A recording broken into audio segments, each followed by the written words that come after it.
Ja, hvordan finder jeg Orja Jan, og Jan, hvad synes du om kampen i dag? Jamen, kampen var lidt speciel i dag. Den var lidt mere rodet end det, vi plejer at spille. Men ellers så får vi tingene til at fungere rimelig fint. Vi har Arnbjørn og Agner og Andreas, der spiller ikke Agner, Kærst, der spiller en fin kamp til at starte med. Og vi spiller lidt mere på noget rutine i den her kamp, end vi plejer at gøre. Vi plejer at polere vores spil fint. Det gjorde vi ikke i den her kamp. Der spiller vi rutine. Ja, du siger, det var en meget rodet kamp. Hvorfor synes du det er?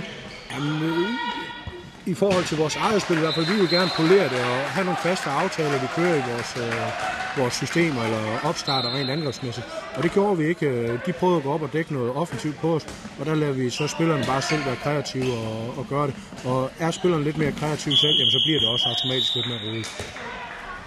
Når du siger, at spillerne slipper og bliver mere kreative, er det sådan, at I bryder aftaler, eller holder I stadig aftalerne? Jamen altså, vi holder de første 2 afleveringer, eller 3 afleveringer i en aftale, holder vi. Men fordi at de laver nogle modtræk over for os, så har vi egentlig nogle modtræk, vi gør over for det. Men lige fra starten af kampen i dag, jamen der begyndte spillerne at lave de der kreative ting. Og det gør, at det ser lidt mere rodet ud, men det fungerede fint, og vi kom godt med for 10 minutter. Der var bagud 6-2, og derfra der kører det sådan rimelig rutineret, vil jeg sige. Og det er sjovt at sige det med så unge spillere, som vi har. Ja, du siger selv, det er unge spillere. Synes du, det her hold kan klare det videre også i næste år? Jamen altså, helt sikkert næste år. Altså, det er jo, ideen var egentlig ikke, at vi skulle være så godt med allerede nu, men vi er godt med, og vi vil da godt tage en favoritværdighed på os nu til at komme i en finale mod Næstved.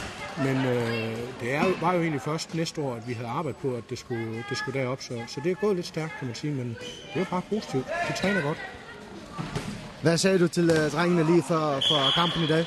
Jamen, der var jeg lige inde og sige, at vi skulle sørge for at være fokuseret og få tingene til at fungere godt, når vi kører rent angrebsmæssigt. Altså, det er jo, vi har sådan en lille aftale med, at vi snakker lidt derinde i kampen, ikke også?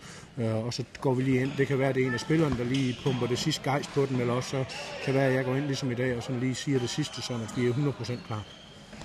Tak skal du have, og lykke til. Tak skal du have.